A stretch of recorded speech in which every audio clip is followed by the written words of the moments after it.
Hi there, my name is Andrea, and this is High Literature, the program where I introduce books and stories and art and all that fun stuff to you, the viewer.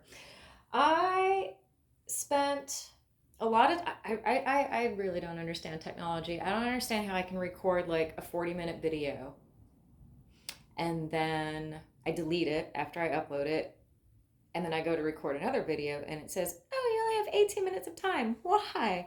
Why do I only have 18 minutes of time even though I've deleted and ma'am, please. And deleted and not just the video. I mean, I delete a lot and it actually went from giving me 18 minutes of time to only 20 minutes of time. So, I'm going to try and make this as succinct as possible. Shōgun, how much fun has this series been? It's been so good. And man, as I'm going through the book, I started putting like paper clips of all the parts that just made me do a double take. Like, how did they leave that out? And why did they leave that out? So we have a lot to visit, but we're going to focus on a few specifics. So,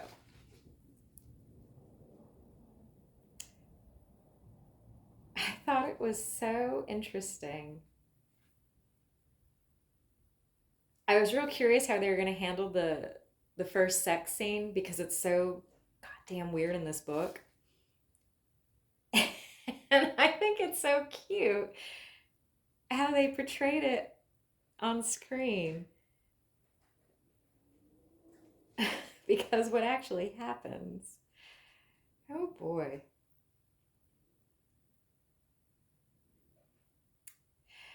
So this is Kiku, and she's like thinking to herself. She smiled to herself. Ah, what stories the troubadours will make up about tonight that will be told in every tea house throughout Izu about the Lord Daimyo who sat motionless in the screams, his sweat streaming. What did he do in the bed? They will all want to know. And why the boy? How is the pillowing? What did the Lady Kiku do and say? And what did Lord Yabu do and say? Was his peerless pestle insignificant or full? Was it once or twice or never? Did nothing happen? 1,000 questions, but none ever directly asked or ever answered. That's wise, Kiku thought. The first and last rule of the Willow World was absolute secrecy. Never to tell about a client or his habits or what was paid, and thus to be completely trustworthy.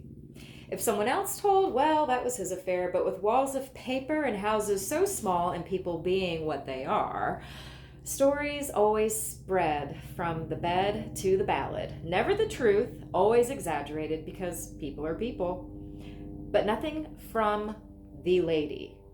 An arched eyebrow, perhaps, or a hesitant shrug, a delicate smoothing of a perfect eyebrow, perhaps, or a delicate smoothing of a coiffure or a fold of the kimono was all that was allowed, and always enough if the girl had wit.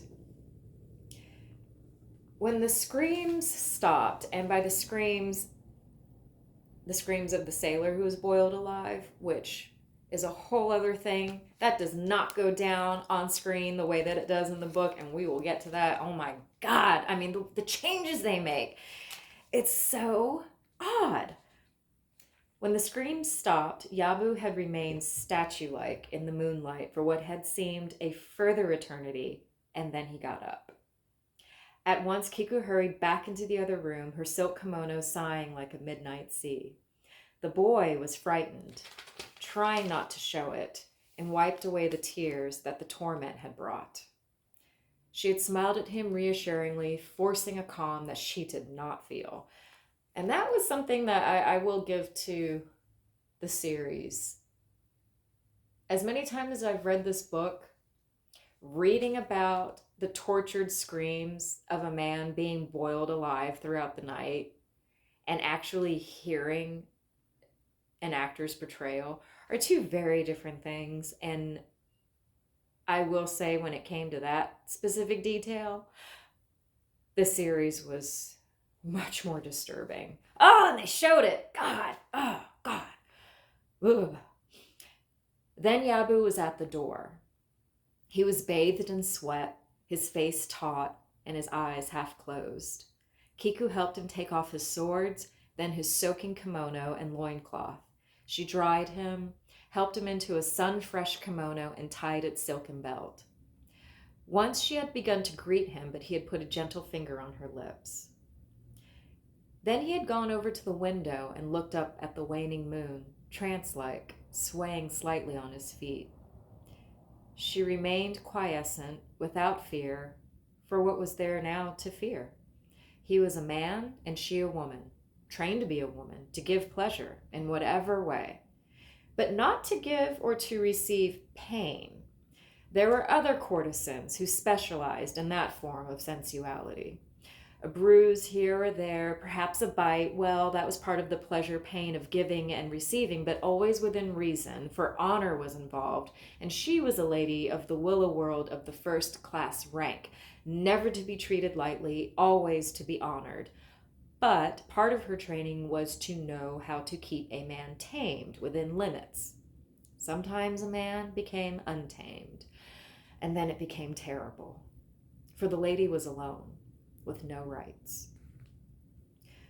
Her, and I hope I'm saying this right, coiffure was impeccable, but for the tiny locks of hair so carefully loosed over her ears to suggest erotic disarray, yet at the same time to enhance the purity of the whole. The black and red checkered outer kimono, bordered with the purest green that increased the whiteness of her skin, was drawn tight to her tiny waist by a wide, stiff sash, an obi, of iridescent green. She could hear the surf on the shore now, and a light wind rustled the garden. Finally, Yabu had turned and looked at her, then at the boy. The boy was 15, the son of a local fisherman, apprenticed at the nearby monastery to a Buddhist monk who was an artist, a painter and illustrator of books. The boy was one of those who was pleased to earn money from those who enjoyed sex with boys and not with women. Yabu motioned to him. Obediently, the boy, now also over his fear, loosed the sash of his kimono with a studied elegance. He wore no loincloth, but a woman's wrapped underskirt that reached the ground. His body was smooth and curved and almost hairless. Kiku remembered how still the room had been, the three of them locked together by the stillness and the vanished screams, she and the boy waiting for Yabu to indicate that which was required. Yabu standing there between them, swaying slightly, glancing from one to another. Leave that alone.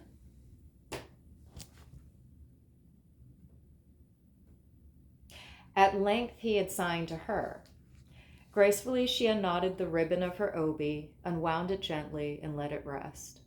The folds of her three gossamer kimonos sighed open and revealed the misted underskirt that enhanced her loins. He lay on the bedding, and at his bidding, they lay on either side of him. He put their hands on him and held them equally. He warmed quickly, showing them how to use their nails in his flanks, hurrying, his face a mask, faster, faster, and then his shuddering, violent cry of utter pain. For a moment he lay there, panting, eyes tightly closed, chest heaving, then turned over and, almost instantly, was asleep. In the quiet, they caught their breaths, trying to hide their surprise. It had been over so quickly. The boy had arched an eyebrow in wonder. Were we inept, Kiku-san? I mean, everything was so fast, he whispered. We did everything he wanted, she said. He certainly reached the clouds and the rain, the boy said. I thought the house was going to fall down. She smiled. Yes. I'm glad. At first I was very frightened. It's very good to please. Together they dried Yabu gently and covered him with the quilt. Then the boy lay back languorously, half propped on one elbow, and stifled a yawn. Why don't you sleep too? So now I'm going to skip ahead to the next morning. Kiku made no sound as she left. The samurai sentry at the veranda entrance bowed, and she bowed back, and she was in the dawning sunshine. Her maid was waiting for her. Good morning, Kiku-san. Good morning. The sun felt very good and washed away the night. It was very fine to be alive, she thought. She slipped her feet into her sandals, opened her crimson parasol, and started through the garden, out onto the path that led down to the village through the square to the tea house. That was her temporary home. Her maid followed. Good morning, Kiku-san, Mura called out, bowing. He was resting momentarily on the veranda of his house, drinking cha, the pale green tea of Japan. His mother was serving him. Good morning, Kiku-san, she echoed. Good morning, Mura-san. Good morning, Seiko-san. How well you are looking, Kiku replied. How are you? The mother asked, her old eyes boring into the girl. What a terrible night. Please join us for cha. You look pale, child. Thank you, but please excuse me. I must go home now. You do me too much honor. Perhaps later. Of course, Kiku-san. You honor our village by being here. Kiku smiled and pretended not to notice their searching stares. To add spice to their day and to hers, she pretended a slight pain in her nether regions. That will sail around the village, she thought happily as she bowed, winced again, and went off as though stoically covering an intensity of pain. The folds of her kimono swaying to perfection and her sunshade tilted to give her just that most marvelous light. She was very glad she had worn this outer kimono and this parasol. On a dull day, the effect would never have been so dramatic. Ah, poor child. She's so beautiful. What a shame. Terrible, Mura's mother said with a heart-rending sigh. What's terrible, Seiko-san? Mura's wife asked, coming out into the veranda. Didn't you see the poor girl's agony? Didn't you see how bravely she was trying to hide it? Poor child, only 17 and to have to go through all that. She's 18, Mura said dryly. All of what, mistress? One of the maids said breathlessly, joining them. The old woman looked around to ensure that everyone was listening and whispered loudly. I heard, she dropped her voice, I heard that she'll be useless for 3 months. Oh no, poor Kiku-san. But why? He used his teeth. I have it on the best authority. But why does he have the boy as well, mistress? Surely he doesn't. Run along, back to your work, good-for-nothings. This isn't for your ears. Go on, off with a lot of you. The master and I have to talk. She shooed them all off the veranda, even Mura's wife, and sipped her cha, benign and very content. Mura broke the silence. Teeth? Teeth. Rumor has it that the screams make him large because he was frightened by a dragon when he was small, she said in a rush. He always has a boy there to remind him of himself when he was a boy and petrified, but actually the boy's there only to pillow with to exhaust himself. Otherwise, he'd bite everything off, poor girl. Mura sighed. He went into the small outhouse beside the front gate and farted involuntarily as he began to relieve himself into the bucket. I wonder what really happened, he asked himself, titillated. Why was Kiku-san in pain? Perhaps the daimyo really does use his teeth. How extraordinary. How weird is that? And I just wonder what that writing room was like when they were trying to decide how to change things in that scene. I know, it's so strange. And I just think it's so cute that they're like, well, we'll take this weird, wacky, bizarre sex scene and we'll make it weird and wild and wacky by just making it a threesome. And I just think that's adorable. And I have a little bit of time left, but I ain't gonna push my luck because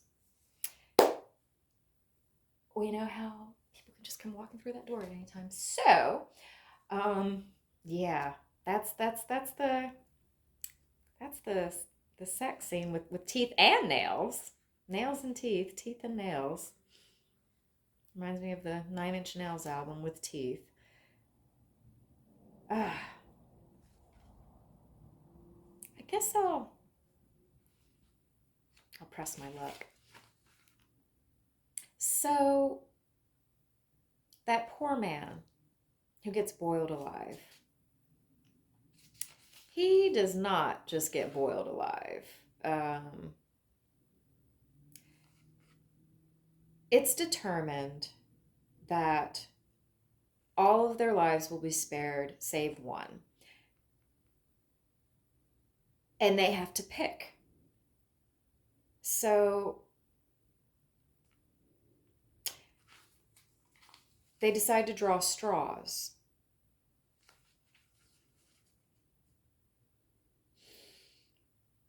Let's see here.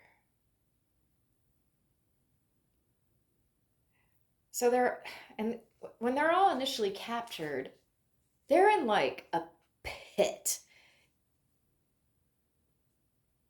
So they're screaming. They're in this dark pit. They're on the brink of starvation. They've just been through hell. They do not just sail up to Japan in a fog. They shipwreck in a gale.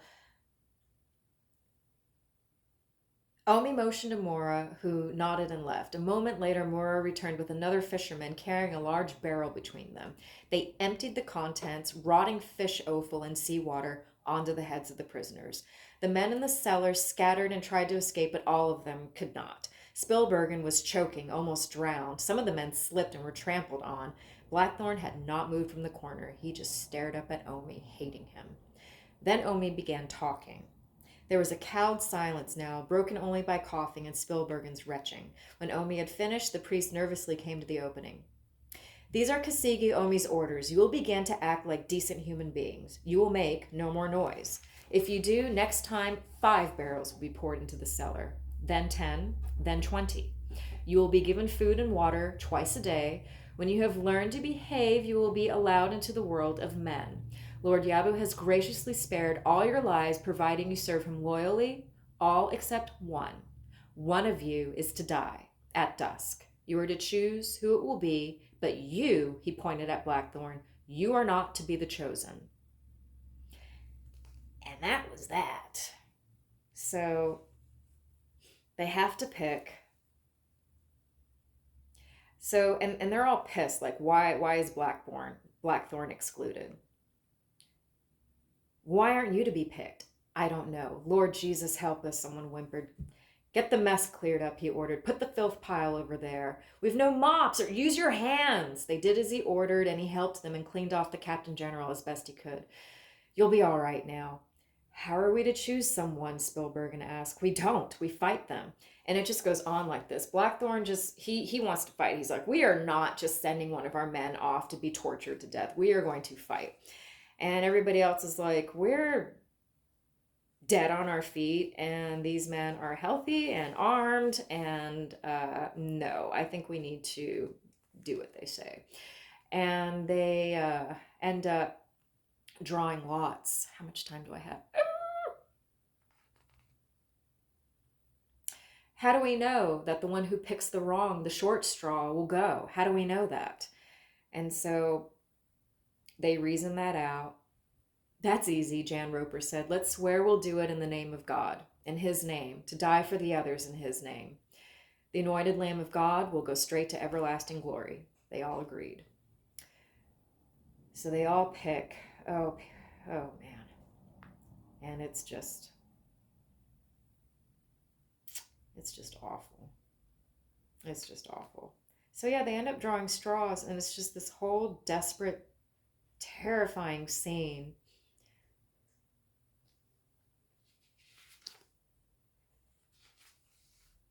And then when it's time,